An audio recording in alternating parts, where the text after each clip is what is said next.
No one talks about the kind of love that begins with an accident or the kind of debt that money can never repay. When billionaire Vincent Castellano's car collided with Anaya Richardson on a rain-soaked New York street, it should have been the end of a terrible night. A police report, a settlement, and silence. But instead, it became the beginning of a story neither of them was prepared for. What happens when guilt turns into devotion? And when help turns into love? This is not a story about a billionaire rescuing a woman. It's about the moment love stopped being an obligation and became a choice. And that choice would change both of their lives forever. Before we continue with Anaya and Vincent's journey, I need to pause and pour out my heart to the most incredible community a storyteller could ask for. To Rita Williams from Lake Providence, Sandra Hooper from Georgetown in South America, Caddy Trahan from Houston, Texas, and every single soul who shows up in our comment section. You have no idea what you mean to us. Your investment in every twist and turn, that's not just engagement, that's validation, that's love. You don't just read these stories, you feel them. You celebrate the victories, you rage at the villains, you cry at the heartbreaks. Some of you have been here since day one, and some of you just found us yesterday, but all of you make this worth it. Thank you for making us believe that what we do matters. Now, let's get back to our couple, because trust me, you're going to need tissues for what comes next. The rain came down in sheets that November evening, turning Fifth Avenue into a river of brake lights and honking taxis. Anaya Richardson clutched her portfolio tighter against her chest, the waterproof case doing little to protect her from the cold that seeped through her vintage peacoat. She was late, catastrophically late, for the presentation that could change everything. Her small graphic design firm had exactly one chance to pitch to the Castellano group, and that chance was slipping away with every red light. She didn't see the SUV hydroplaning through the intersection. She only felt the impact, sudden, violent, spinning her world into darkness. Vincent Castellano was supposed to be in Singapore. His driver was supposed to have the night off. But a canceled deal and a rare moment of wanting to drive himself had put him behind the wheel when the streetlight turned his windshield into a kaleidoscope of rain. He saw her too late. The emergency room became a blur of fluorescent lights and the steady beep of monitors. Vincent refused to leave, even as his assistant fielded increasingly frantic calls from board members. The woman, Anaya, her ID said, had no emergency contacts listed. No family in the city. Just an address in Brooklyn and a portfolio of stunning design work scattered across the intersection. When she finally opened her eyes 3 days later, the first thing she saw was a stranger with dark circles under his blue eyes, expensive stubble, and a guilt so palpable she could feel it across the room. "I'm so sorry," were the first words Vincent Castellano ever spoke to her. The doctors delivered the news with clinical gentleness. Spinal trauma, months of rehabilitation, experimental surgery that insurance would fight every step of the way. Anaya's savings would evaporate. Her business would fold. Her dream of finally opening her own gallery would become another casualty of circumstance. Vincent heard the same news and made a decision that would entangle their lives forever. "I'll cover everything," he said, standing in the doorway of her hospital room on a gray December morning.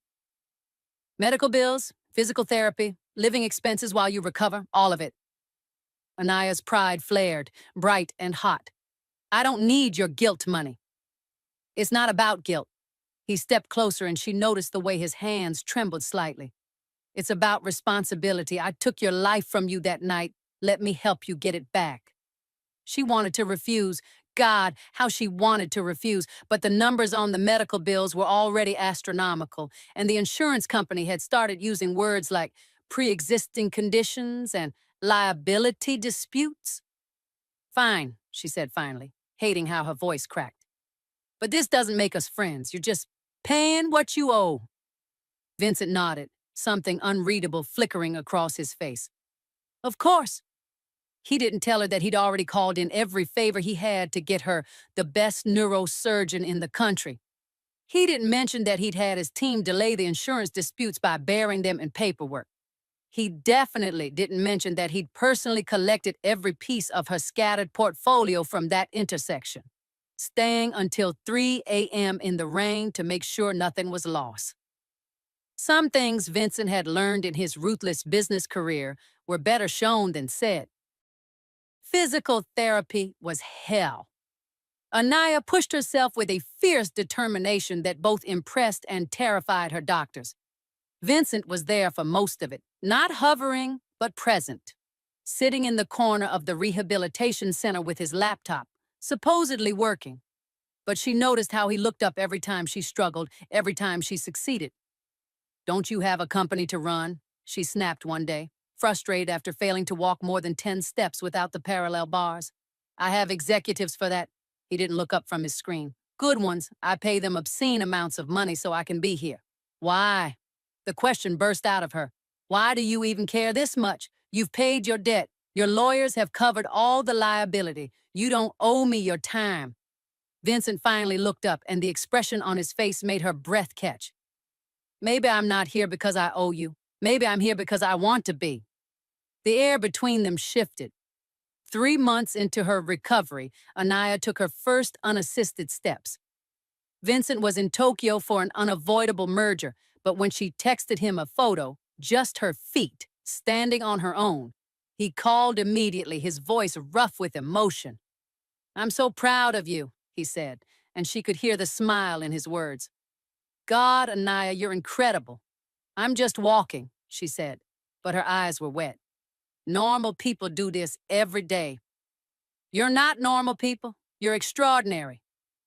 She fell a little bit in love with him in that moment, though she wouldn't admit it for months. Spring came to New York like a promise. Anaya could walk again, though she tired easily and still used a cane on bad days. Vincent had set her up in an accessible apartment in Manhattan. "Just until you're fully recovered," he'd said, though they both knew she could never afford this place on her own.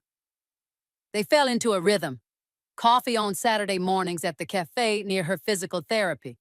Museums on Sunday afternoons where she taught him to see art not as investment pieces, but as windows into human souls. He took her to his favorite hole-in-the-wall restaurants, places that didn't care about his last name or his bank account. "You're different here," she observed one evening over dim sum in Chinatown.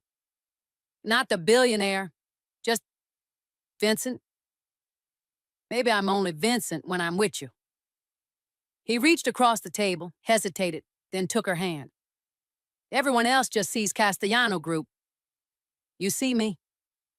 She should have pulled away, should have reminded him that their relationship was built on an accident, on guilt and obligation. Instead, she turned her hand over and laced their fingers together. "I see you," she whispered. The kiss happened later that night, standing on her apartment balcony with the city lights spread out below them like scattered diamonds. It was soft and careful and tasted like possibility. "We shouldn't," Anaya murmured against his lips. "I know." Vincent pulled back just enough to rest his forehead against hers. "I know all the reasons this is complicated. I know I'm the one who hurt you. I know there's a power imbalance. I know—" She kissed him again, harder this time, cutting off his words. "I know all that too, but I also know that you're the first person who's ever looked at me like I'm precious, like I'm worth staying for." "You are," he said fiercely. "Anaya, you're worth everything." They kept the relationship quiet at first. Vincent's world was full of people who would question her motives, who would whisper gold digger and opportunist. Anaya's pride still bristled at being the woman Vincent Castellano hit with his car, the story that would follow them forever if they went public. But secrets have a way of surfacing. A tabloid photo, Vincent and Anaya kissing outside her physical therapy center. The headlines were brutal: "Billionaire's guilty conscience," and "Castellano pays off hit-and-run victim with romance." Anaya's phone exploded with messages. Old friends wanting to know if it was true. Reporters offering money for her story. Her mother calling from Atlanta, worried and confused. The worst was Vincent's ex-fiancée, Caroline, showing up at Anaya's apartment with a sympathetic smile that dripped poison. "I just wanted to warn you," Caroline said, perched on the edge of Anaya's couch like a predatory bird. Vincent has a pattern. He fixates on his problems until he solves them. Once you're fixed, once you don't need him anymore, he'll move on. That's what he does. After Caroline left, Anaya stood at her window and stared at the city. Her leg ached. It always did when she was stressed. She thought about the past 6 months, about how Vincent had inserted himself into every aspect of her recovery. How much of his attention was genuine affection, and how much was just him completing a project. When Vincent arrived that evening, he had a key now. He found her packing. "What are you doing?" "Going back to my life," Anaya said, not looking at him. "My real life. Not this fantasy you've built where you get to play savior and I get to play grateful victim. That's not what this is." Vincent's voice was strained. "Anaya, I love you." She whirled on him. "Do you? Or do you love the project?" Caroline said. Caroline is bitter and vindictive, and she knows exactly which wounds to prod. He crossed the room, gently taking the sweater from her hands. "But she's not entirely wrong. I do try to solve things. I do try to fix things. It's how I'm wired. So this is just—" "Let me finish." Vincent cupped her face in his hands. "She's not wrong about my pattern, but she's wrong about you. You're not a problem to solve, Anaya. You're the first person who ever made me want to stop solving and just be. You challenge me. You see through my bullshit. You make me laugh. You make me want to be better, not because I'm fixing something, but because you're worth being better for." Tears streaked down her face. "How do I know this isn't just guilt? Because guilt would have let me write a check and walk away after the first week. This," he gestured between them, "this is me being selfish. This is me wanting something for myself instead of for the company or the family name. This is me choosing you every single day because my life is better with you in it." They went to couples therapy. It was Vincent's idea, surprisingly. He'd learned from his past mistakes that love wasn't enough without communication and honesty. Dr. Martinez helped them untangle the complicated knot of their beginning. Yes, Vincent had literally crashed into Anaya's life. Yes, there was an inherent power imbalance. Yes, Anaya sometimes felt like she owed him everything, and Vincent sometimes felt like he could never do enough. But underneath all of that was something real. Two people who made each other laugh, who challenged each other to be braver, who had found in the wreckage of an accident something neither of them had been looking for. "The accident brought you together," Dr. Martinez said during one session. "But it's your choice to stay together. Every day, you both choose this relationship. That's not guilt. That's love."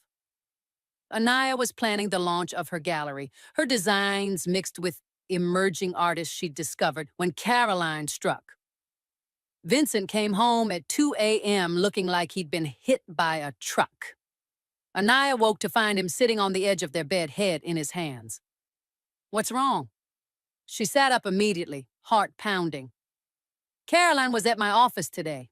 His voice was rough. "She said she had information about a potential acquisition, so I met with her. I had Marcus there, my VP. The whole meeting was professional. But afterwards, she insisted on coming up to the penthouse to talk privately about old times. I was exhausted from the Tokyo flight, jet-lagged out of my mind. I had a drink, just one, but I felt wrong, dizzy. I remember her helping me to the couch and then nothing. I woke up 3 hours later, alone with my shirt half unbuttoned and her perfume everywhere." Anaya's blood ran cold. "She drugged you." "I think so."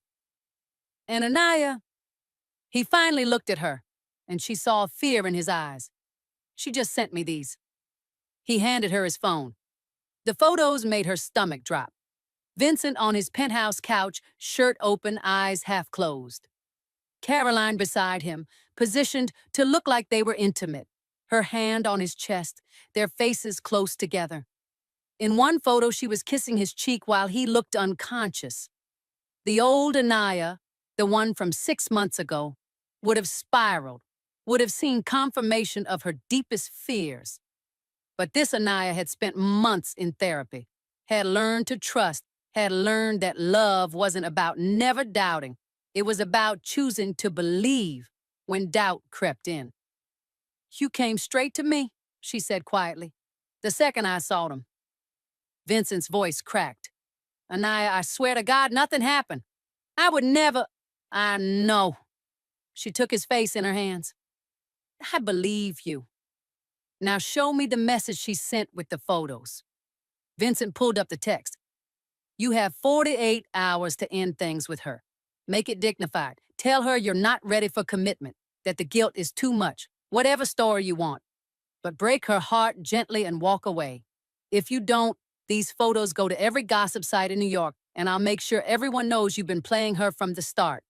Your choice, her dignity or her humiliation." See, Anaya read it twice, fury building in her chest. She really thinks she can manipulate you like this. What do we do? Vincent looked lost in a way she'd never seen. "I can't let her hurt you. Maybe I should just—" "Don't you dare finish that sentence." Anaya stood up, pacing. Her leg ached, but she ignored it. "We're not letting her win. We're going to set a trap." The Castellano Foundation Gala was the social event of the season. 500 guests, Manhattan's elite, and more cameras than a red carpet premiere. Caroline wouldn't miss it for the world. Vincent and Anaya spent the 2 days before the gala preparing. Marcus, Vincent's VP, confirmed that Caroline had been alone with Vincent's drink for several minutes during their meeting. Vincent's security team recovered footage showing Caroline entering and leaving the penthouse, and the timestamps matched Vincent's blackout period perfectly. Most importantly, they had her text message demanding he break up with Anaya. "You sure about this?" Vincent asked the night before the gala, holding Anaya close. "Once we do this, there's no taking it back. Her reputation will be destroyed." "She tried to destroy us," Anaya said firmly. "And she violated you, Vincent. She drugged you and staged those photos. That's not just manipulation, that's assault. She deserves to face consequences." The gala was spectacular. Anaya wore a custom burgundy gown that hugged her curves, her natural hair styled in an elegant updo. Vincent couldn't take his eyes off her as they worked the room together, the perfect power couple. Caroline arrived fashionably late, dripping in diamonds, her smile sharp when she spotted them across the ballroom. "Vincent," she purred, approaching them, "and Anaya, how nice to see you both still together for now." Her eyes glittered with malice. "Caroline," Vincent's voice was ice. "I'm glad you could make it. I have something to share with you." He guided them to a private salon off the main ballroom, where Marcus and Vincent's head of security were waiting. Caroline's confidence faltered slightly. "What is this?" "This is me calling your bluff," Vincent said. He pulled out his phone, queuing up a recording. "You demanded I break up with Anaya within 4 to 8 hours, or you'd release fabricated photos to humiliate her. You drugged me in my own home and staged compromising pictures. I have no idea what your—" Vincent played the recording. Caroline's voice filled the room. A conversation from earlier that day when she'd called to check in on his decision. They'd recorded everything. "Have you done it yet, Vincent? Have you broken up with her?" "Why are you doing this, Caroline?" "Because you were mine first. Because she doesn't deserve you. Because I can. You have until tonight, or those photos go public and everyone will know you've been cheating on your little charity case." The color drained from Caroline's face. "You can't use that. That's illegal." "It's legal in New York to record conversations when one party consents," Marcus said calmly. "And before you ask, we also have security footage of you drugging Vincent's drink and entering his penthouse without permission." "We're not pressing charges," Anaya said, stepping forward. She'd practiced this moment, steeled herself for it. "But we are making sure everyone in our circle knows exactly what you did. Every board member, every society friend, every person in that ballroom who thinks you're sophisticated and elegant, they're all going to know that you drugged someone and tried to blackmail them." Caroline's sophisticated mask cracked. "You wouldn't dare." "Vincent, you know what this will do to me. My family, my reputation." "You should have thought about that before you violated me," Vincent said, his voice deadly calm. "Before you tried to manipulate Anaya. before you decided that your jealousy mattered more than basic human decency. I loved you. Caroline's voice broke, desperate now. We were supposed to get married. You loved the idea of me, Vincent corrected. The name, the money, the status. You never loved me. If you had, you would have been happy that I found someone who actually sees me as a person. Anaya placed a hand on Vincent's arm. We're done here. Caroline, you have two choices. Leave New York voluntarily, start fresh somewhere else, or stay and watch us make sure everyone knows what you did. Your reputation will be ash either way, but at least if you leave, you'll have a chance to rebuild somewhere new. Caroline looked between them, seeing no mercy, no hesitation. They were united, unbreakable. I hate you both, she whispered, tears streaking her makeup. No, Anaya said quietly. You hate that we're happy. There's a difference.